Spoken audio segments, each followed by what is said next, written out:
KTL déclare avoir créé une batterie de VE qui n'explose pas et qui ne prend pas feu. Ah bah ça c'est bien. Parce que c'est vrai que le défaut des VE, c'est quand ça s'embrase, c'est incontrôlable, hein. Franchement, ça c'est un vrai problème, hein.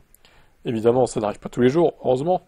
Le 29 avril, le leader mondial des batteries pour véhicules électriques KTL a annoncé que sa technologie répondait déjà aux futures exigences de la norme GB 38031 2025 de Pékin.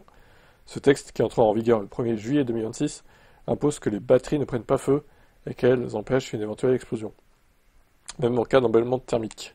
C'est une première dans l'histoire. La batterie concernée est le modèle Kilin, introduit en juin 2022. Il s'agit de la troisième génération de technologie CTP, développée par KTL, qui permet une densité énergétique accrue de 255 Wh par kilo. La Kilin a été soumise à deux des nouveaux tests clés, un essai d'impact par le bas pour simuler une collision, et un test de résistance à 300 cycles de charge rapide, suivi d'une épreuve de court-circuit.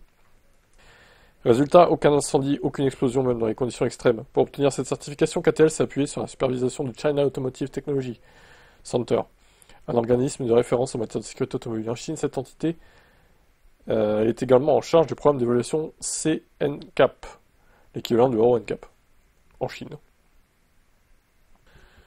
Bon, voilà, le reste, c'est du blabla. On a compris l'idée, hein. À ce jour, 18 millions de véhicules électriques fonctionnent avec des batteries KTL dans le monde. Cette norme est pour l'instant limitée à la Chine. Plusieurs experts estiment qu'elle pourrait faire école à l'international. L'Union européenne et les États-Unis suivent de près les évolutions réglementaires en Chine, où plus de 60% des batteries mondiales sont produites.